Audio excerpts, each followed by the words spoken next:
Welcome in. I'm Adam Osland. This is Clippers Talk. We got a Clippers versus Denver Nuggets game coming up tomorrow in Denver, so we will preview that on today's episode. Plus, we can get to your questions and comments. We're live, as always. I don't need to say it's a Clippers Talk live anymore. It's just Clippers Talk. It's probably live. I don't know why it wouldn't be live.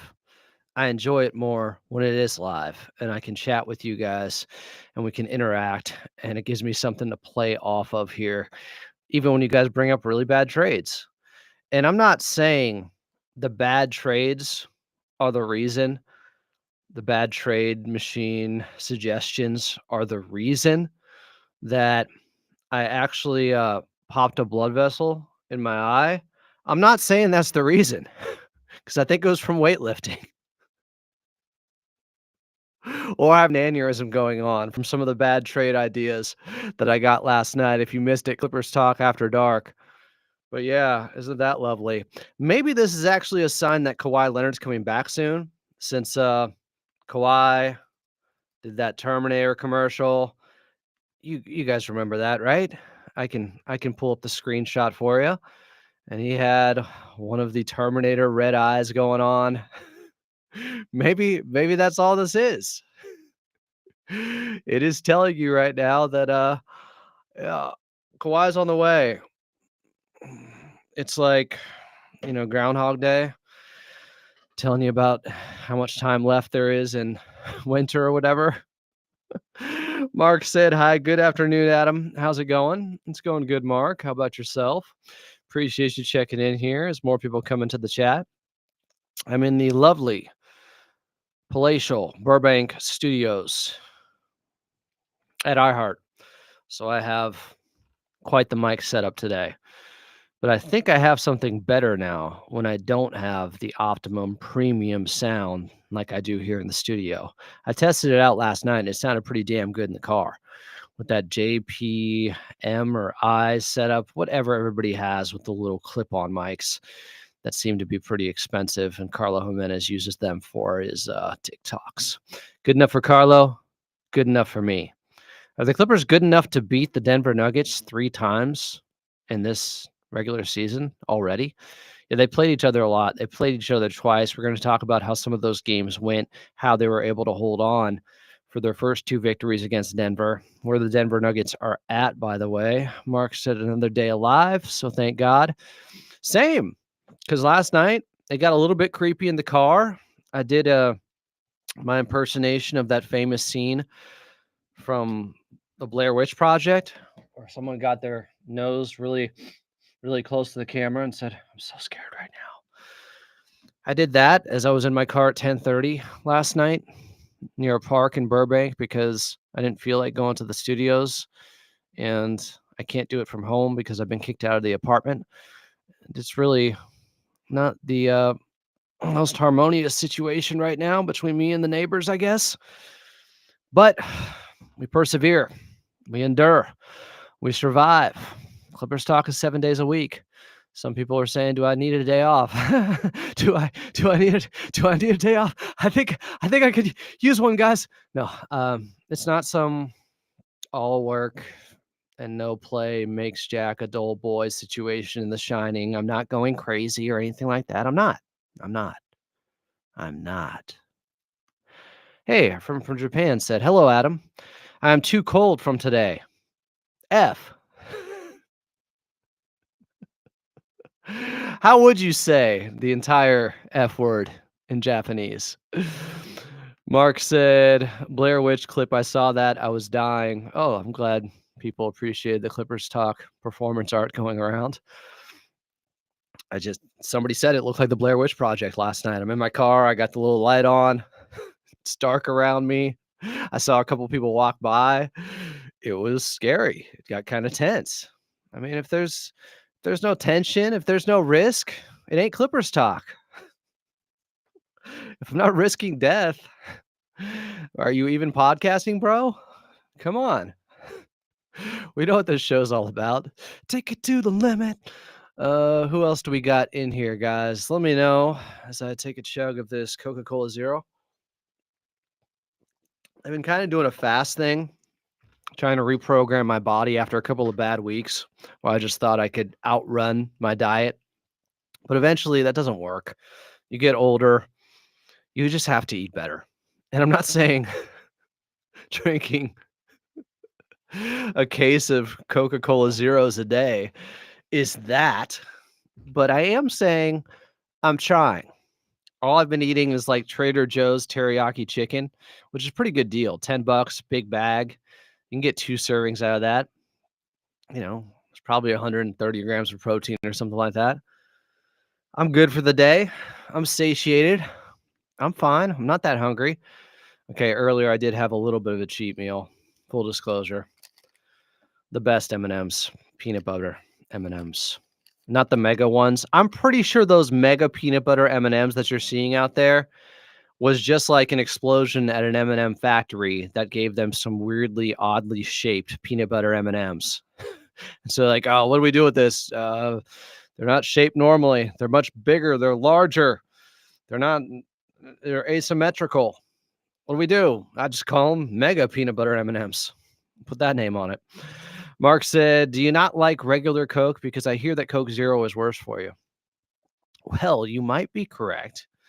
Depends on how you look at it or what the recent research project was or what the most recent evidence says. I mean, you know how it goes with these things. There's counter journalists, scientific journals on this stuff. I don't know. Aspartame's probably not good for you. Fake ass sugar is probably not good for you. I'm not doing it because it's necessarily so good for me. It doesn't give me any calories, at least. So I'm going to hold on to that. But I just need the caffeine. William Blast said, let's talk about your boy Zoo. What about my boy Zoo? Our Japanese friend, who didn't tell me how to say the F word in Japanese, said, not trade talk, but do you think Cam is struggling shooting with the San Diego Clippers? I haven't looked up the G League numbers here. Let me see if I can find that quickly for you. Clippers, G League team. I just love that new arena they got. What is it called? It's not Ocean Front Wave Arena. Yeah, figured that one out. Are they playing today? They are. They're taking on the Salt Lake City Stars. Let me see if I can get some stats for you. San Diego Clippers are 6-5. I haven't paid attention as closely as I would like to so far this season, but we're supporting any Clippers, LA or San Diego. And I actually think this is a really fun team that they have down there, including guys like Cam Christie. Can I get some team stats here? Got it. What? No statistics are currently available for the selected filters. All I wanted was team stats. Traditional. All right, if anybody else can find that, maybe the site just needs to be updated because they have another game coming out tonight. Yeah, this is problematic. The website's not showing up with any team stats. They're 6-5. Nobody's ever scored, gotten a rebound, an assist, a steal, a block, according to the lack of data here, but they're 6-5 somehow. I don't know how they do it, man. It's wild. Why won't this come up? Now I'm really curious. Oh, I had it filtered to preseason. Here we go. Wait, no, it's still not working.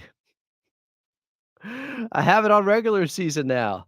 I have the drop-down menu chosen correctly, I think.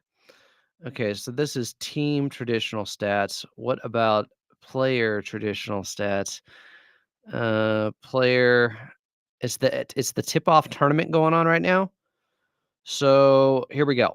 Cam Christie is shooting in his 10 games in the G League, 33% from the field and 24% from three. Just, gotta get comfortable out there. I'm not worried. He just turned 19. Jordan Miller has played one game, and he shot 50% from the field and 67% from the outside. Same with Kobe Brown, just one game. They both dominated in that one game. Who's been doing some work for them? For the love of Ray J. Dennis. He's getting 15 points per game for them. He's shooting 46% from the field, 37% from the outside. You like seeing that. Who else is up there? Trenton Flowers is shooting in his 10 games. He's getting 15 points per game at 48% from the field and 50% from three. Couldn't hit a three when he was called up by the Clippers either night, but those two guys, Cam Christie, I'll be watching. Yeah, there's your San Diego Clippers update. Ray said, hey, hey, hey. What it do, baby? Someone else pulled the stat before I had it. William Blast said, your boy Zoo has come back down to earth in a great way. Not that I want them to take him out, but his efficiency is poor, especially lately. Come back down to earth in a great way? That's a weird way of saying it. Great tends to imply something positive there. Let me see. I know he's been struggling a little bit. My boy is still dominating you this season if you are a Zoo hater. He's dominating you. You are being destroyed. Ivica Zubats on the season is getting 15 and 12. I thought 15 and 10 would be his floor. Right now he's getting 15 and 12. So how about the last 10 games? Why don't we do that? Let's see if your hypothesis of his numbers have come down to earth in a great way is true. Yeah, he's only shooting 67% from the field the last 10 games. That's coming back to earth, 67% from the field. William Blast, timeout. You're wrong, man. There's got to be some accountability in here. Has come back down to earth in a great way. I think you meant drastic way. His efficiency is poor, especially lately. Last 10 games, 67% from the field. Let's see how many rebounds. 12 per game. Like, he's fine. The points are down a little bit. He's only getting 14 per game the last 10 games. What are you talking about? Come on. Okay, I'll go last 5. It's so small of a sample size. I don't care about just 5 games here. Last 5 games. Where's Ivica Zubats at? Oh, I checked on 3-point percentage. Last 5 games, he's at 66.7% from the field. What are you talking about? Big Zoo's fine. He's averaging like 1 less point per game. Ooh. It's about as scary as me in a park car at 10:30 in Burbank at night. It's nothing. Nothing to be worried about. Ray said, Zoo's still number 1 in rebounds. Right? Right? Let me check on that for you. I don't think he is, but I'll check on it for you. Traditional stats. I'm going off NBA.com for all of this, guys. Rebounds per game. Nikola Jokic is at 13.6. Karl Anthony Towns is at 13.6. Isaiah Hartenstein just came back, is at 13. Domantas Sabonis is at 12.7. And Zubats is at 12.2. So he's 5th, but one of those guys in there has only played 9 games, and Isaiah Hartenstein. He's only top 5 in rebounds per game. Oh, no. Yeah, Zubats, my boy. You really cooked him there, William. Not. Ray said he just hasn't got as many shots up. Basically, field goal attempts are down. Bastian Schweinsteiger. Oh, God. Oh, God. Not Bastian. We haven't seen Bastian in here since first he said the Clippers were going to destroy the Celtics. They got run. Then he said they were going to destroy the Minnesota Timberwolves. They got run again. Bastian Schweinsteiger starts things out with a timeout because he was overly cocky, and both of his predictions turned to dust. Just awful predictions by Bastian Schweinsteiger. If the guy says one thing, he's the mush. Go the other way, guys. Jordan Pollard said, who are your all-star picks in the East and West right now? Too soon. Too soon. Absent Regard 24 said, because Zoo plays center, he has to rely on his teammates feeding him the ball, which doesn't always happen because this team struggles with entry passes. All I know is William Blast said, and this is why you got a timeout, his efficiency is poor, especially lately. He's shooting almost 70% from the field. The last 5 games, the last 10 games, no matter how you slice it, the efficiency has not been poor. You're cooked. We are going to talk about Big Zoo against Denver, who didn't play well last game against Jokic, but most of the time he does as we get into this preview. Clippers in Denver tomorrow night. They start things back up after being off the last 4 days. Rest that was much needed. There is rest for the weary because the Clippers, they had just played 21 games in 36 days, and now they played 1 game in the last 8 days. It is strange. Trust me. I don't necessarily like being off for this long. I feel like I got fired. It scares me. Ray said, "Oh, for the Insta timeouts and hardcore data, he donated $2." Ray's my guy, one of my favorites, a staple.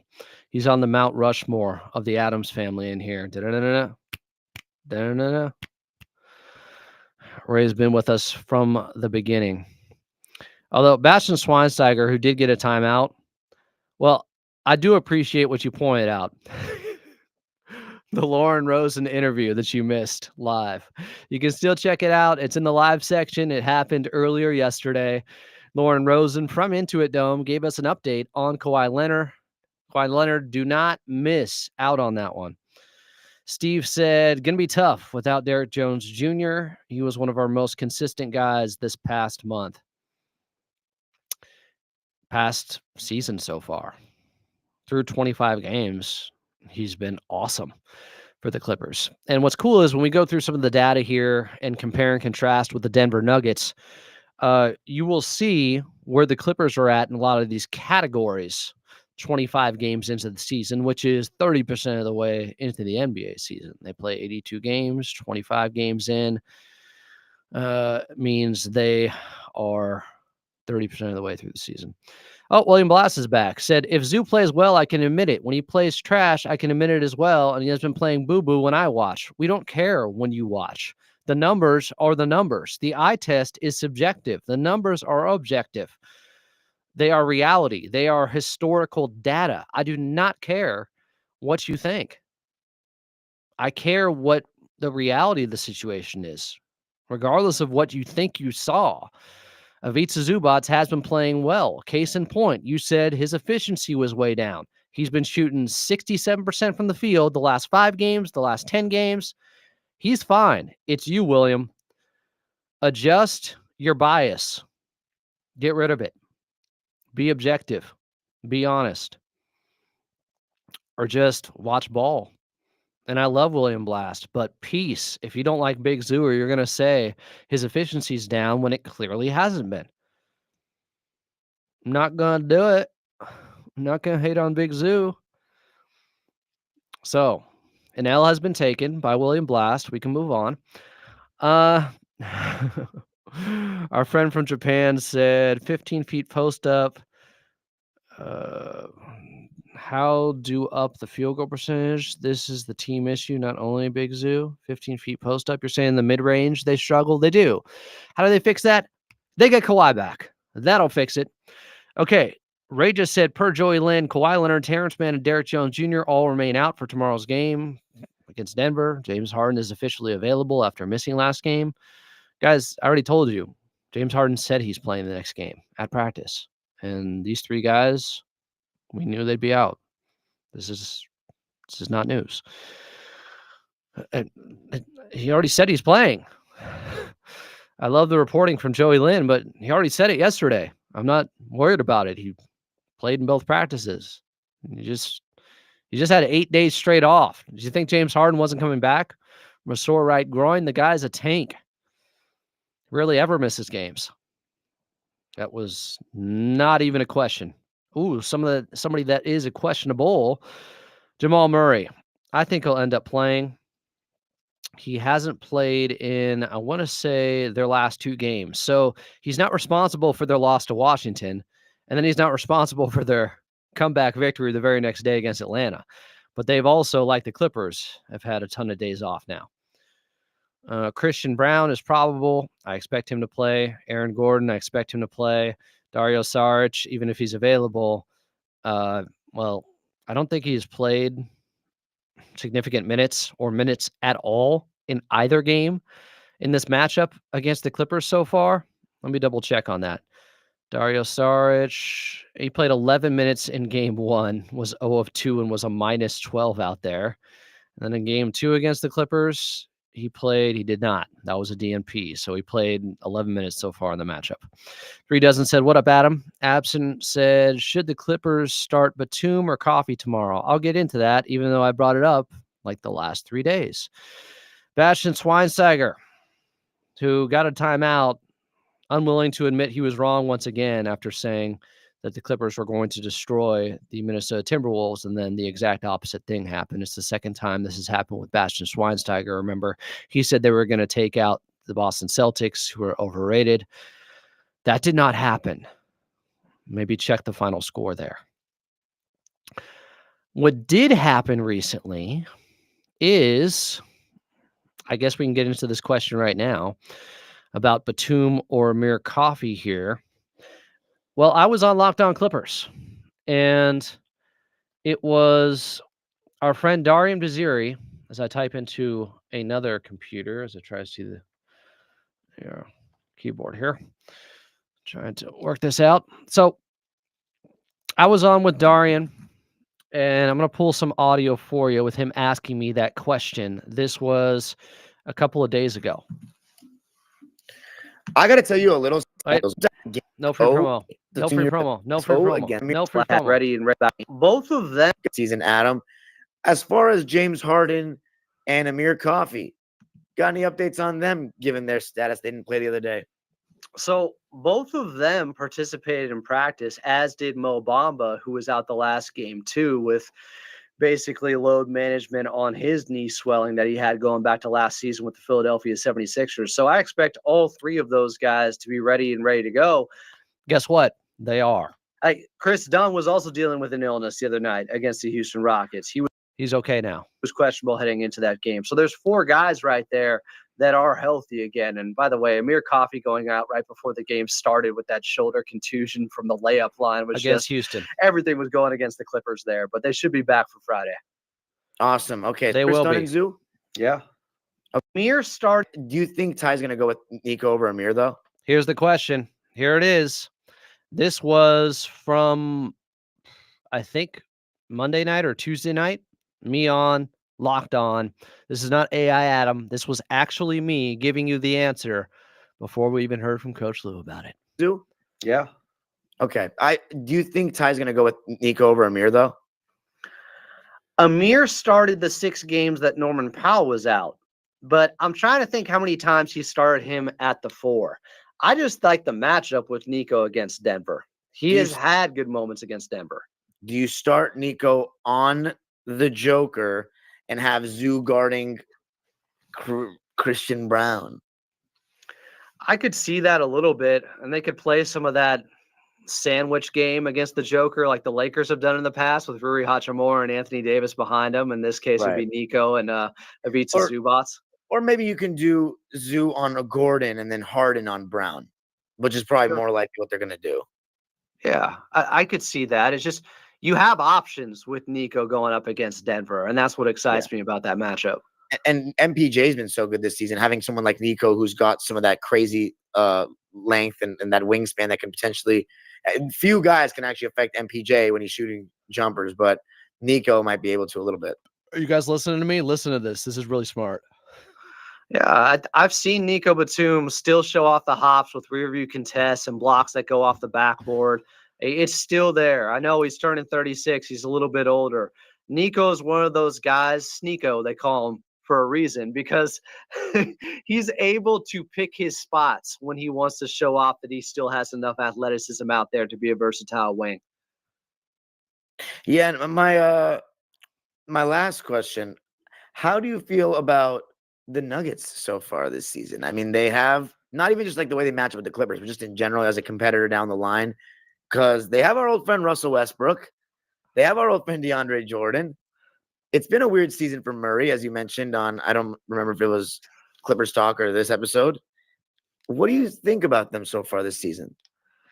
I think Jokic is a monster, and he's putting a lot on his shoulders right now because he's capable. But I don't think it's sustainable or a winning formula in the playoffs with Jokic just having to do everything. It doesn't look like Jamal Murray is the same guy right now. We talk about knee injuries. This is someone who did his ACL, came back, they won the championship, but the burst isn't there. Like, he doesn't get the same separation.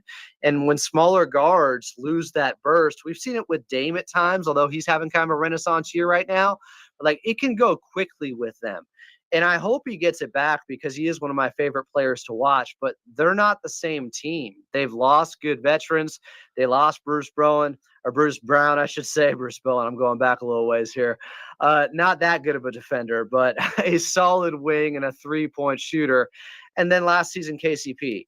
And it just seems like their foundation has been chipped away at over the years where they're not peak Denver Nuggets anymore. And people have complained within the fan base that we're not spending money. We're not doing what it takes. Trade Jokic if you're going to let one of the greatest players of all time, squabble with this team when you're not committed to winning. But I still think they are a top two threat in the West to the Clippers, along with the OKC Thunder in a 7-game series. Just because if you have Jokic, even if Jamal Murray is only 75% of what he used to be, you still have a chance. Like, they should have made the Western Conference last season. They lost a Game 7 at home where they led by 20 over the Minnesota Timberwolves. Jokic is someone that can carry, but ultimately, either Jamal Murray is going to have to rewind the clock a little bit, or Michael Porter Jr. is going to have to take even a bigger leap forward. Christian Brown has been really good for them so far this season, by the way. You look at the numbers, but the impact hasn't been there. Their defense has slipped pretty significantly. Their offense is right about where it's been, but defensively they're much different, and they're trying to play at this faster pace because they have Russ, and that was all the talk coming into the offseason. Hey, we're playing at a faster tempo now. We're trying to get the ball up the court a little bit faster. Offensively, they're fine, but defensively, they don't look as committed on that end. And I think Mike Malone's about to blow a gasket if they have another bad loss like they did to the Washington Wizards recently. Yeah. Last question. What do you think about Russ, though, so far in his role? It's the first place he's gone to where he knew he was coming off the bench. I mean, he's been good feeding Jokic as of late. A lot of those assists are from Russell Westbrook just finding him over and over again. And if you want to talk about the ability to spam, and Doc Rivers used to always say, feed the pig. If it ain't broke, don't fix it. Just keep going to that guy.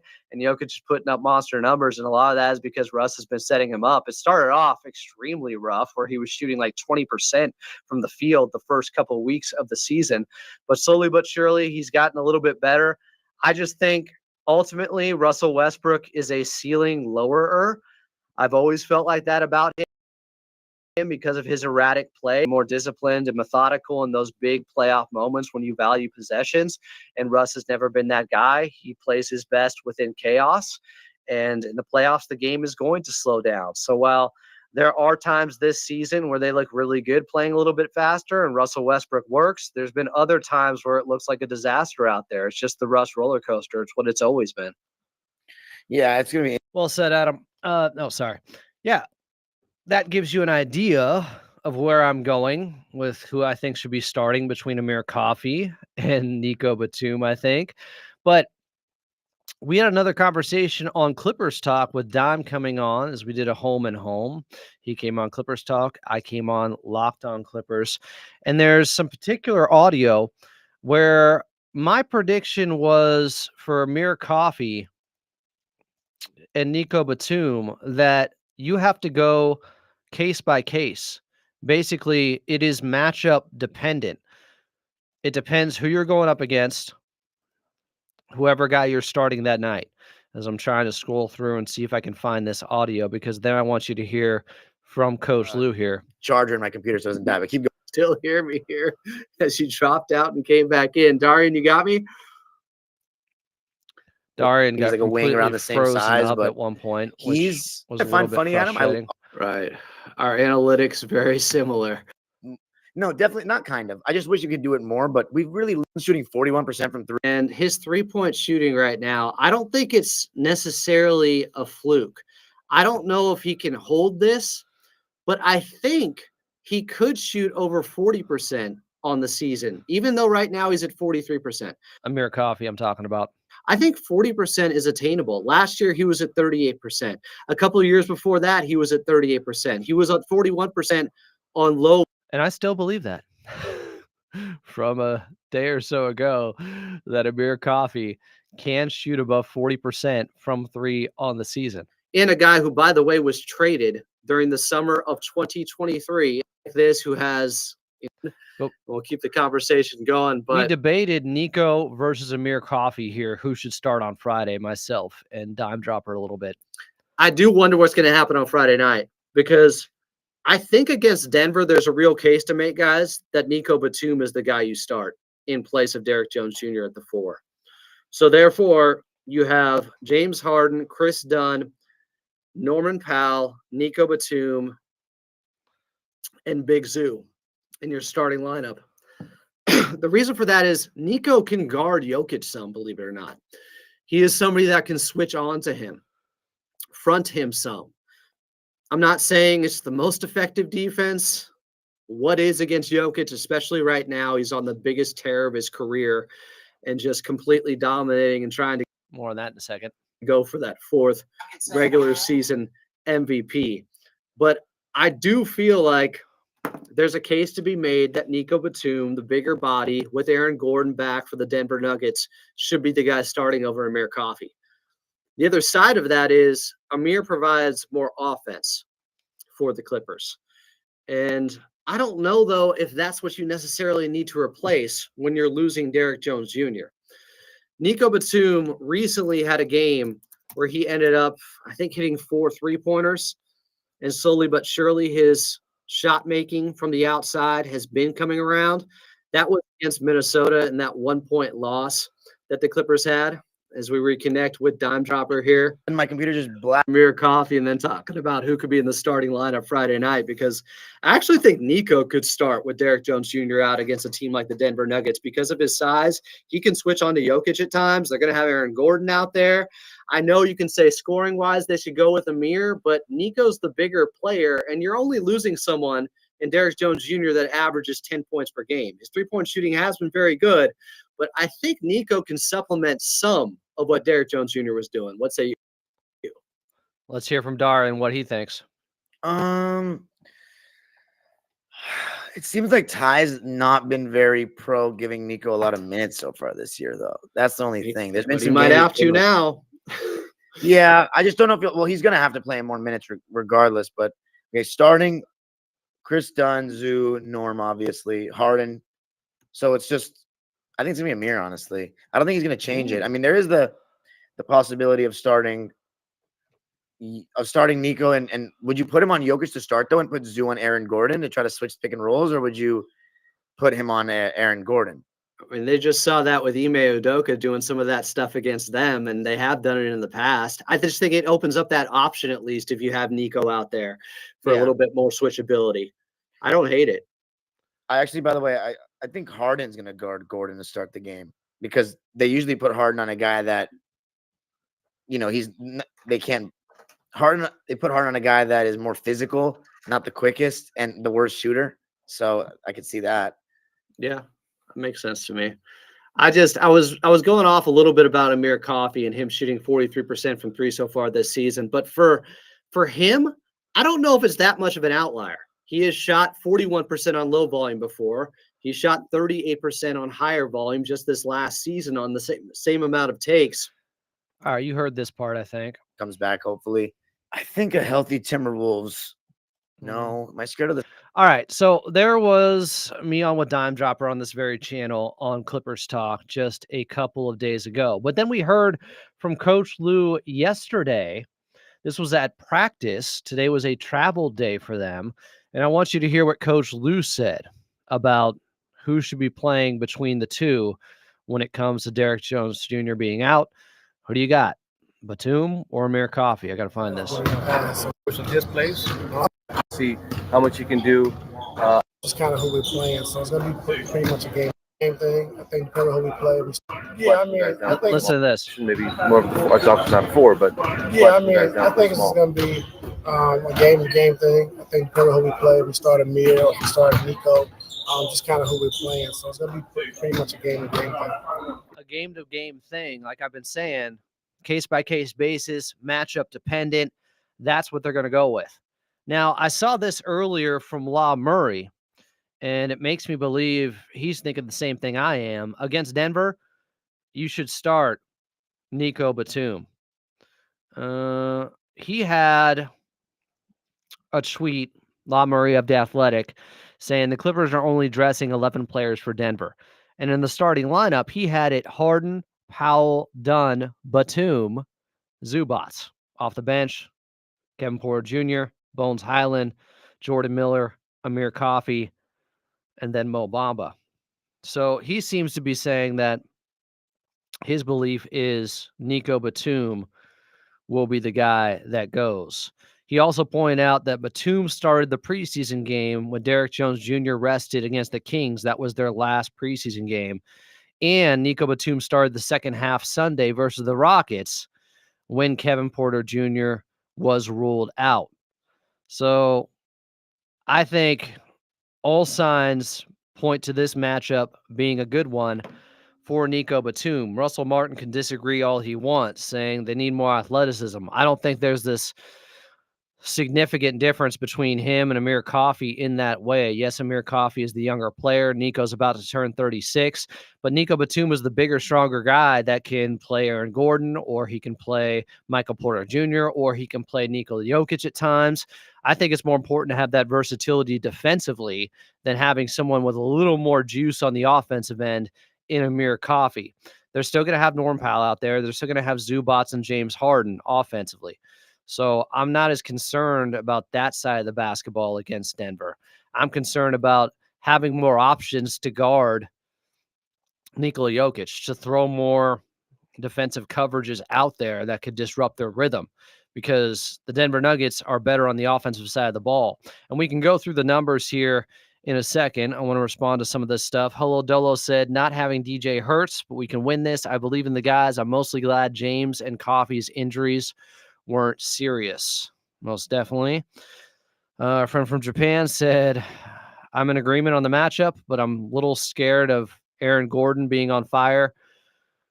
Yeah, Aaron Gordon came back. His first game back was against the Clippers in what I thought was the Clippers' best victory of the season just a few games ago at home at Intuit Dome, where they would win 126-122 over the Denver Nuggets.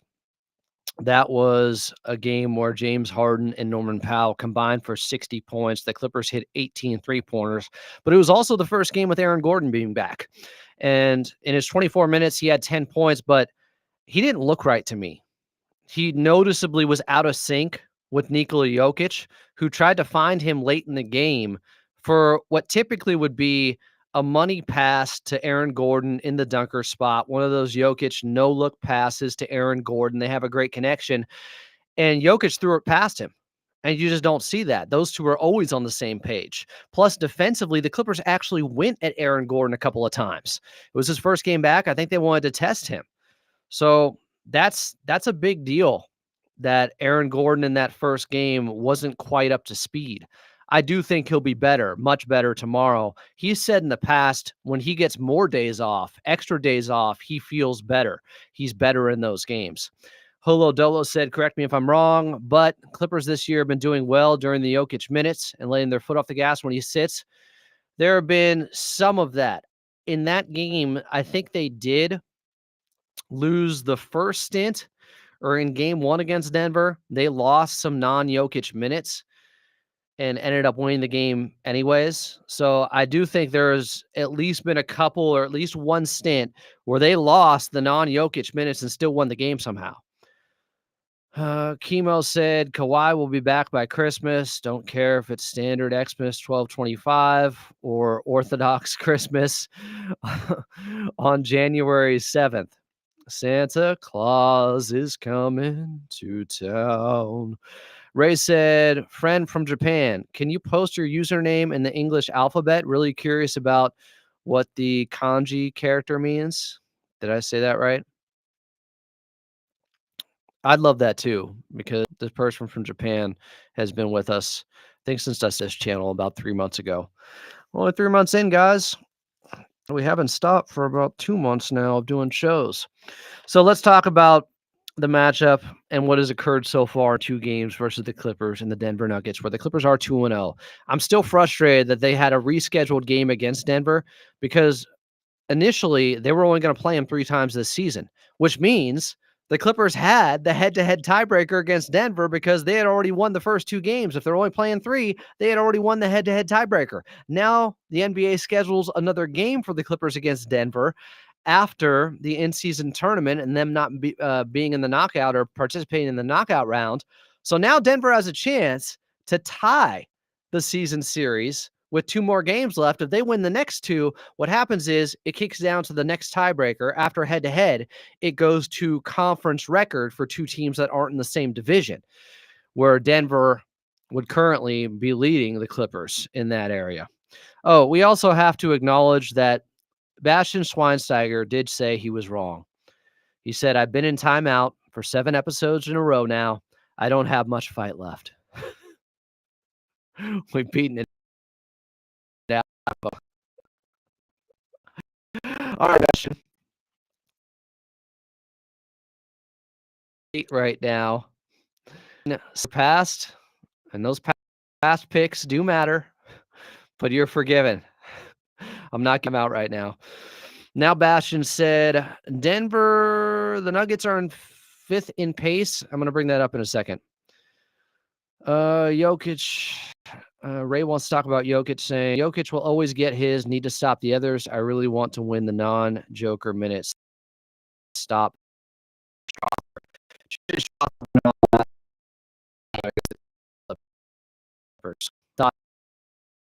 Factors for Denver. This has been bad. I think they were expecting, I think he's only averaging like 9 points a game, but against the Clippers that last game in the 126-122 Clippers victory, that was the Terrence Mann offensive rebound, big 3-pointer late.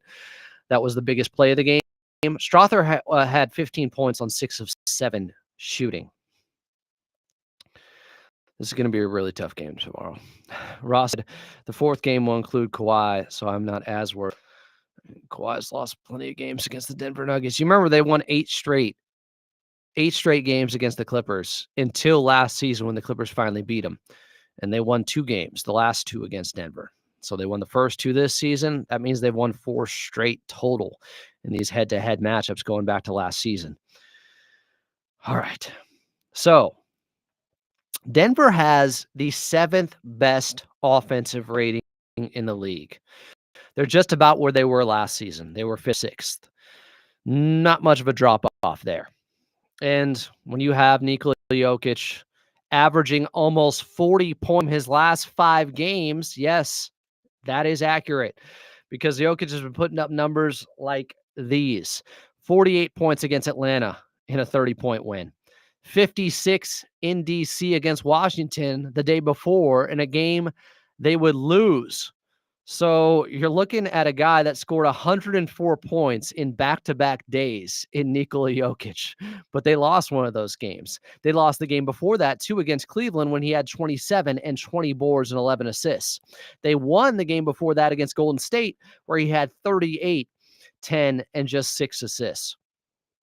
So 2-2 their last 4 games are the Denver Nuggets with probably what's going to end up being their worst loss of the season. That 122-113 defeat at the hands of the Washington Wizards, which was extremely unexpected. Russell said, almost impossible to lose non-Jokic minutes. Well, they have. Ross said, not with this defensive roster. They have. At least once so far in the 2 games they played, they lost Jokic minutes. Holo Dolo said, I have a newly found confidence against Denver ever since Harden joined us. Well, James Harden against Jokic head-to-head in their careers. Now, some of this is James Harden at his peak when Jokic was still a young player and wasn't the MVP that we know him as now. He's 16-8 head-to-head against Nikola Jokic. So in 24 games, he's won 16 of them. I'm not going to say it's nothing, though, or it's just because Harden loaded up with a bunch of victories while Jokic was still on his way up to becoming a superstar, because I think he wears him out, putting him in the pick and roll so often, and that does take an effect on Jokic and the Denver Nuggets. Russell Martin said Nuggets a low lottery team without Jokic. Probably with the way they're looking right now, because Denver, here's where they've had the biggest drop off. They went from 8th defensively last season. Remember, they had KCP still, to 16th defensively this season. So Westbrook, they dropped 8, but a lot of that is because they're really poor in transition. Their transition defense is really bad. Their 10th defense. The Clippers, as a whole, their defensive rating, they're 6th on the year. Denver, though, as somebody pointed out earlier here, talking about pace, that was Bastian Schweinsteiger, Denver's 5th in pace. Last year, they were 26th, drastic change in tempo, in the speed at which they play. They went from 26th in pace last season to 5th in pace this season. A lot of that, of course, is the Russ effect. Some of it, though, is just a point of emphasis they had coming into this season. The 23rd, that's bottom 10 in pace. That's about where they were last season. It hasn't changed that much. Clippers are 6th, though, in overall rebounding percentage. The Denver Nuggets, 14th. The Clippers are 1st in defensive rebounding percentage. That is the biggest surprise for me on the season, how good they've been on the glass. Denver's 23rd in defensive rebounding percentage. Denver's 12th in offensive rebounding percentage. The Clippers are right next to them. They're 13th. But if you look at both games so far, the Clippers out-rebounded them the first game. It was just their second game of the season, but the first time these two teams played, in the Clippers' 109-104 victory in Denver, where Norman Powell had 37, the Clippers out-rebounded Denver in that game 44-37.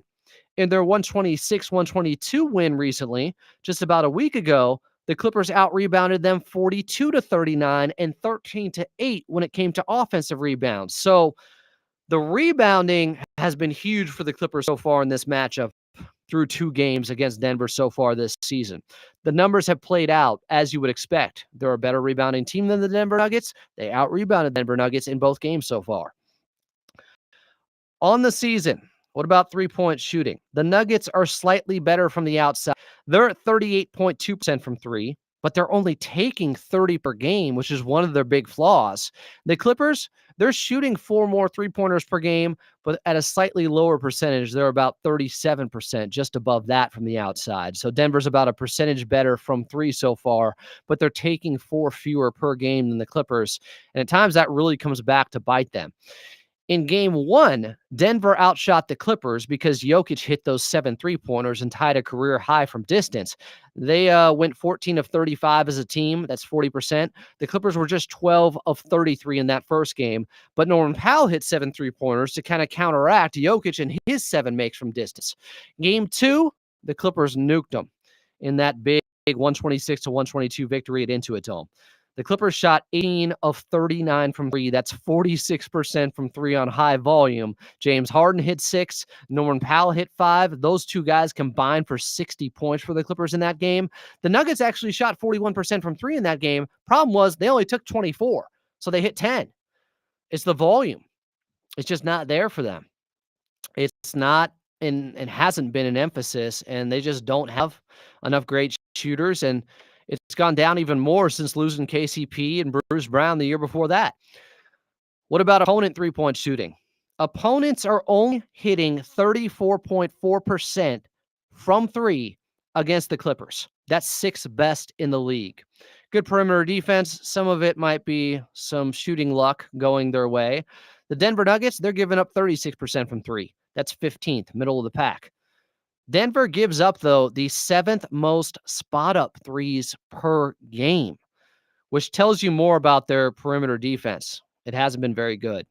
Denver does take, and this is the area they're best in, the most free throws per game in the NBA. The Denver Nuggets are getting 25.2 free throw attempts up. The Clippers, they're bottom 10. They're only getting up 21 free throws per game. In game 1, Denver outshot them at the free throw line 24-21. The Clippers, though, in game 2 outshot them at the free throw line 27-19. And remember, Denver at the Dome missed 9 free throws in that close ball game where the Clippers would win by 4. They missed 9 free throws. Mike Malone was upset with that post game. Denver, better in the turnover department. They're at 13.9 turnovers per game. The Clippers are at 15.1 turnovers per game. At one point, it was a lot worse for the Clippers, though. They have been steadily chipping away at the turnover issue. In game one between these two, the Clippers had 16 turnovers. Denver only had 10. Denver got up 5 more shots than the Clippers. Clippers still won. In game two, they both had 14 turnovers. The Clippers actually got up 2 more shots because of that disparity with their offensive rebounding battle. It was 13-8 in favor of the Clippers. So a few more possessions out there for them, even though both teams had 14 turnovers. Now, with Jokic, you would expect them to be good with paint scoring. They don't get up a lot of threes, so the Denver Nuggets, yes, they are good with points in the paint.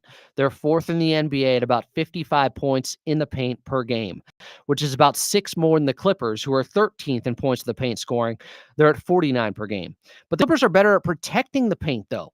They're giving up just 46 points per game in the paint. That's 8th best in the NBA. Denver, they're 24th. They're giving up about 51 points in the paint per game. Players against Jokic are shooting 64% within 6 feet of the rim. This is rim protection defense we're talking about here. Against Nikola Jokic, players are shooting 64% within 6 feet of the rim. Against Big Zoo, they're only shooting 53% within 6 feet of the rim. That's 11% better. The paint defense by the Clippers, it is a lot of it thanks to Big Zoo. Denver is, and we talk about that top 5 pace, they're number 1 in fast break points per game at 18. So just like free throw attempts, they're number 1 there too. 18 fast break points per game for the Denver Nuggets. They kill you when you turn it over. The Clippers are 14th at 15.5 points in the fast break per game. That's a point up, though, from where they were last season. Coach Lou did point out recently at practice that there's been some slippage when it comes to those hit-ahead passes, those long outlet passes, those quick transition buckets. The Clippers haven't been doing it as much. That was one of the focal points at practice, along with offensive rebounding this past week. Denver's problem, though, is while they're great in transition, their defense isn't. Their transition defense is poor. They are 26th per game in fast break points by opponents. Opponents are getting about 17 points per game on them in fast break points. The Clippers, they're a little bit better. They're 18th. Denver's 26th. Clippers are 18th. They're giving up 15.7 points per game in the fast break. So I'll get back to the comment section here. Appreciate you guys. Holodolo said, Jokic to me is the scariest when he has 25, 50, and 15 stat lines and not the 50 points. It just tells me when their team is rolling and when they're not, because Jokic isn't a, quote, I'm going to get my points guy, except he has been recently. He very much has been recently. He's averaging 40 points per game over his last 5 and like 35 over his last 10. Bastian Schweinsteiger said, Nuggets also 27th in opponents' points in the paint. I had him at 26th. Our friend from Japan, their username is Kiriato. I don't want to mess it up. Ray said, Arigato. Kiriato. Can we call you Kiri? As for the Nuggets, I just want to win the season series for once. Holodolo said, our defensive rebounding excellence tells me it's mostly effort, boxing out, communication, and the want to. Because we do not have the personnel of 6'10 guys like many other teams. I agree with you. It's not about roster construction. That is about will. Mark said, nothing better than watching Clippers talk and drinking tea and being in front of the fireplace. Chestnuts roasting on an open fire. Jack Frost nipping at your toes. As Clippers talk many times every week. Merry Clipsmas. Carrie said yes. Makes it easy to read. Kiri. We're going to call our Japanese friend Kiri. That's okay? Let me know. Bastian Schweinsteiger said, us being bottom 5 in turnovers is disappointing. There's no world where we should have more turnovers per game than the Wizards. They started off so poorly, kind of carried over from preseason. I think a lot of it was just James Harden getting into groove. Let's see where James Harden's turnovers are at as of late. I want to check on this. This interests me very much so. I'm going to pull this up here. Give me 1 second, guys.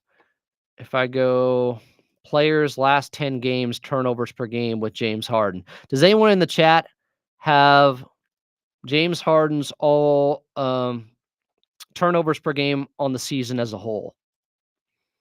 Does anybody have that? James Harden's turnovers per game on season as a whole, and then I'll pull up after the last 10 games, and we'll see if he's improving in that area.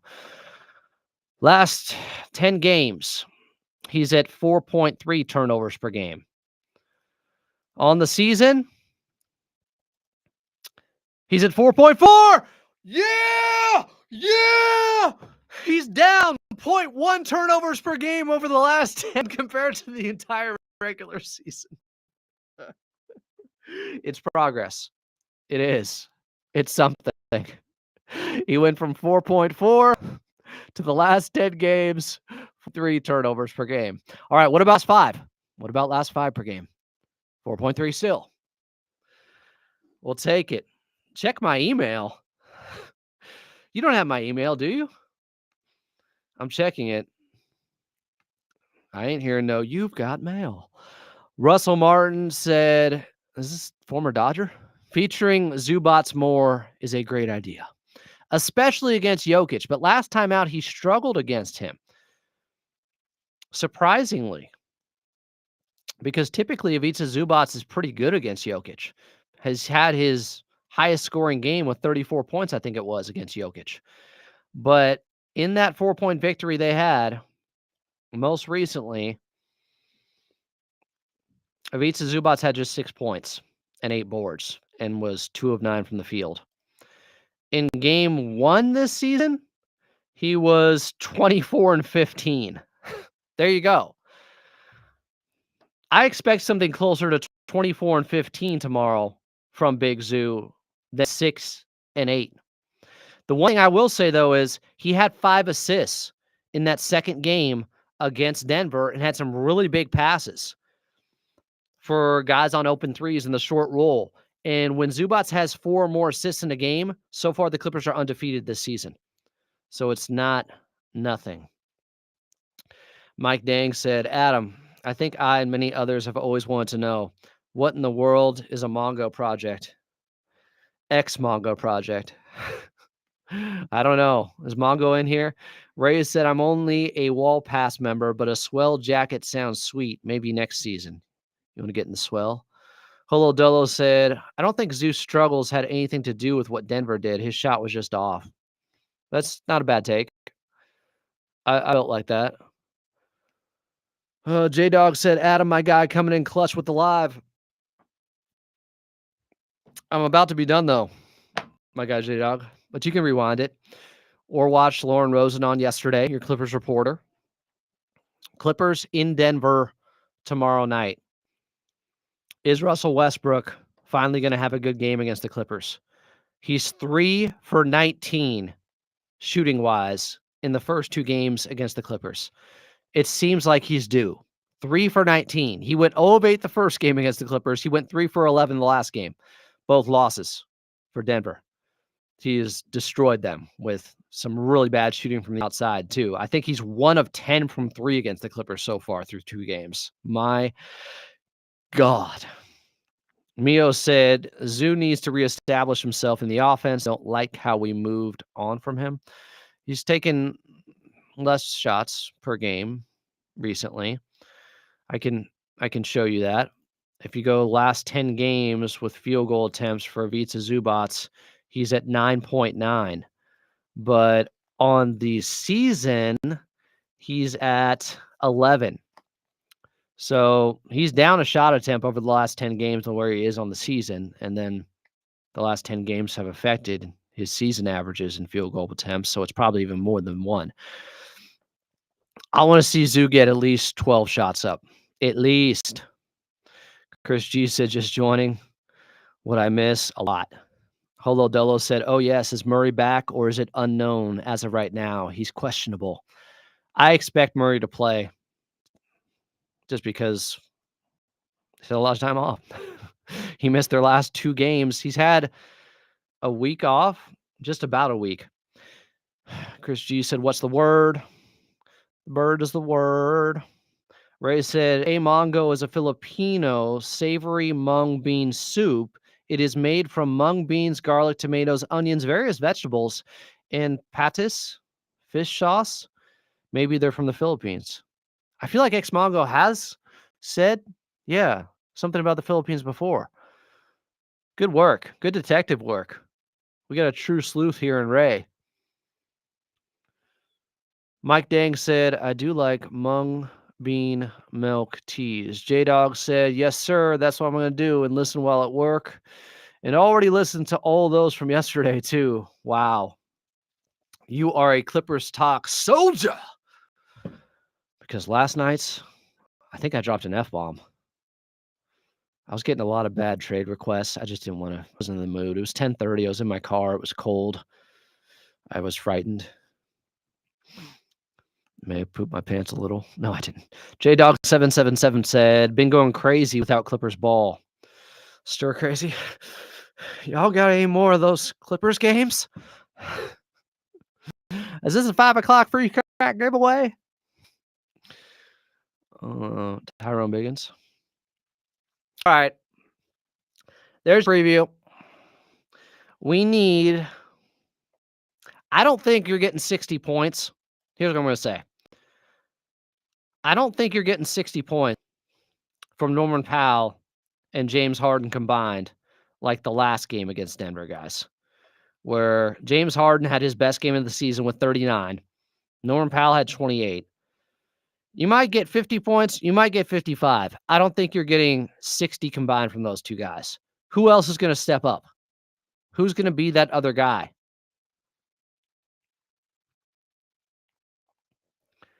I think Nico Batum's going to start. I don't expect more than 10 points from him, if that. But that's all Derrick Jones Jr. averages. So if you can give him 10 points, you're good. Couple of threes, free throw, a layup. Who's going to step up? Big Zoo, I think he's the one that can, like, the most obvious answer is Big Zoo supplements some of the lost scoring because I don't think you're getting 60 again from James Harden and Norman Powell. Be nice, but I'm not counting on that. So how about Big Zoo gets you 18 and 12? Give me 18 and 12 from Big Zoo tomorrow against Jokic. That's what I want to see. Okay. Holo Dolo said, "I'll take 20-20-20 from Zoo, Harden, and Norm." I don't know if that'd be enough, honestly. If you're only getting 60 from those three, I want 70 points combined from those three. 70. Amir, he had 13 off the bench last time. I think he'll be coming off the bench again. Hit 3 3-pointers. Missed their last game. J-Dog said, "It's exactly to the point, Adam. Itching for it. I've been watching the G League games for San Diego Clippers. Russell's got Zoo at 20 and 15. I'm good with that. I'm saying 18 and 12 is the bare minimum I need from Big Zoo tomorrow. You know what else I need? Chris Dunn to knock down a couple of threes. He's 14 for his last 52 from the outside. I need Chris Dunn to hit a couple of 3-pointers. I need that for his confidence. He wasn't a 45% three-point shooter like he was the first 10 games of the season. I told you that. There's going to be some regression. There has been. Now he's right at his career average of 32% from three.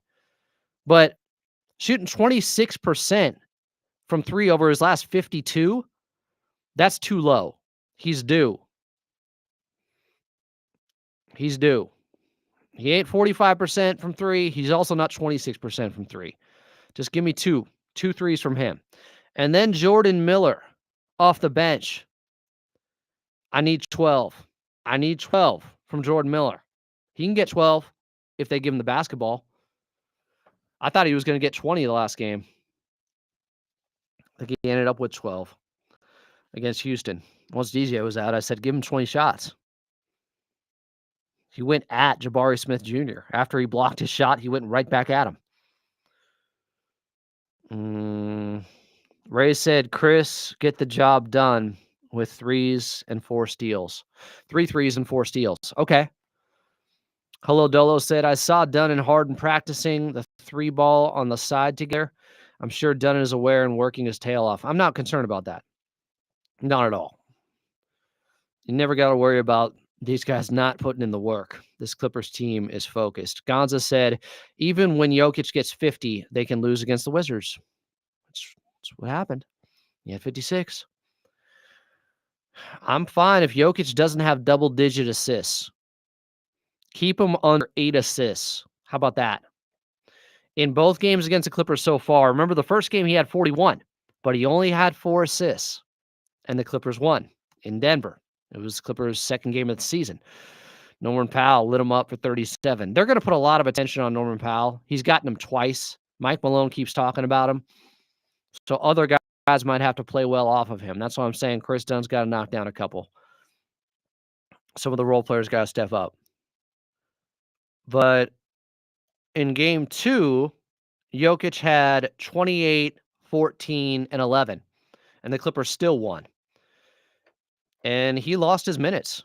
He was a -7 out there. The first game, he was a +7 in his 37 minutes. They lost.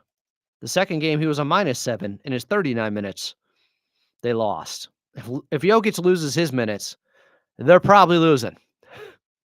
That's pretty impressive. Job well done by the Clippers. But he's got a lot of days off. I was watching Locked On Nuggets earlier, and my guy Matt Moore said that Jokic doesn't like too much time off. He'd rather play every other day than have 4 days off like this. Someone else is saying KPJ is due for 20-plus points. Okay. We haven't talked about Kevin Porter Jr. I don't hate that. He just had 19 points. He just had 17 points in his last 2 outings. He missed some games in between those last 2 with the ankle injury. But you might be right. No, kicked our ass. I should pull up that clip. I forgot. I originally had it. I love Angry Mike Malone. Let me see if I can find it. Let's see if I can find it here. I love an Angry Mike Malone. There. Try and get a win. What do you feel like you guys found in the second half after only having a half? What do you feel like? Then I thought in the fourth quarter, it's going back and you can't have costly turnovers that led to just easy transition dunks for them. So I thought those were killers in that fourth quarter. And obviously Norman Powell just kicked their ass in the fourth, 22 points. We continue to foul. And obviously Norman Powell just kicked their ass in the fourth, 22 points. We continue to foul jump shooters. Powell just kicked their ass in the fourth, 22 points that fourth quarter. And obviously I forgot he scored 22 in that first game in Denver in the fourth quarter. Yeah, the defense is going to be leaning his way. Norman Powell just kicked their ass in the fourth, 22 points. God, I love Mike Malone. Hello Dolo said, have you seen the Norm interview on Draymond's pod? Norm was talkative. It was fun to watch. I have seen it. I posted some of it at Follow Out of May on Twitter. Gonza said they have the biggest plus-minus differential when Jokic is on versus off. Well, that's expected. That's what I'm saying. Like, if you beat Jokic in his minutes, you're probably in the minutes when he's off the floor. So if you beat Jokic when he's on the floor, there's no reason you should lose the game. And yet the Clippers still almost did that second game against Denver. They had a turnover late. It took Terrence Mann heroics, that offensive rebound. Ray said, I want that as my ringtone. Quarter. And obviously Norman Powell just kicked their ass in the fourth. Killers in that fourth quarter. And obviously Norman Powell just kicked their ass in the fourth, 22 points. We continue to foul jump shooters. I'm guessing Christian Brown's going to start on him. What do you guys think about that? Chris G said, I was checking the NBA's best defensive leaders as players for 2025. Chris Dunn is not even mentioned in the top 20 unless I missed something. That's crazy to me. That's because you're going to have to look at the advanced stats to see Chris Dunn up there. He doesn't play heavy enough minutes. It's not crazy at all. But I think his estimated plus minus is the best defensive number out of anyone in the league. Guys, check me on this. Chris Dunn's defensive plus minus or estimated plus minus on defense is the best in the league. No, it didn't. Well, they won. You mean the non-Jokic minutes? They lost. Yes, they lost the non-Jokic minutes, which they shouldn't. That should never happen. I thought it was going to be because they lost the second quarter when Jokic was out. Denver made a run to start that second quarter of the second game. Let me see if I can find it for you. Which should never happen. Yeah, Peyton Watson enters the game for Nikola Jokic. The Clippers are up 32-23 after the first quarter. They're up by 9. Let's see what the score is by the time Jokic comes back in.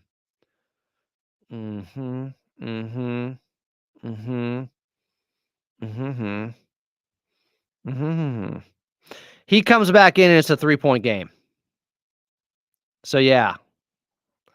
So they're up by 9. It's a 3-point game.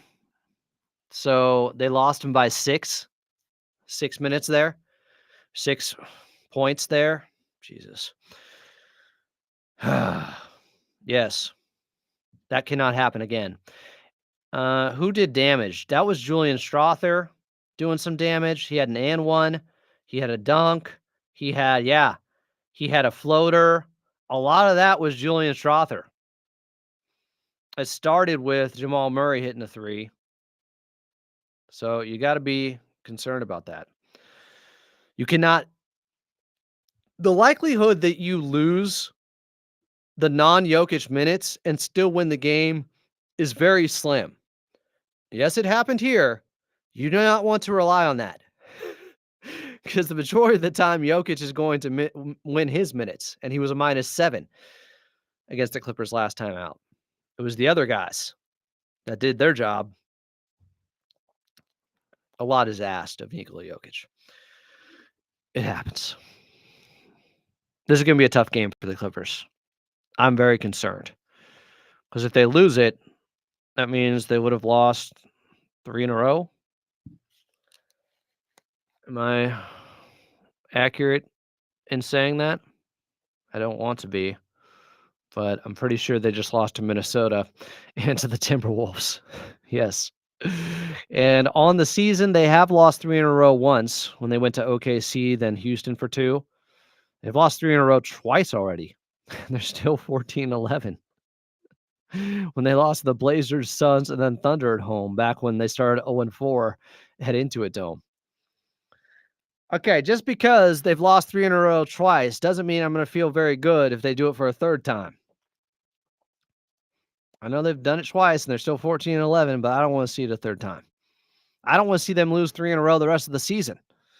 But I know the Denver Nuggets are going to be hungry and still pissed off about their loss. Not just to Norman Powell in game 1. We'll just kick their ass in the fourth. 20 killers in that fourth quarter. And obviously Norman Powell will just kick their ass in the fourth. 20. They're going to be still pissed about that and the loss they had to Washington, which is pretty inexcusable. Why is Bastian Schweinsteiger so wrong so often?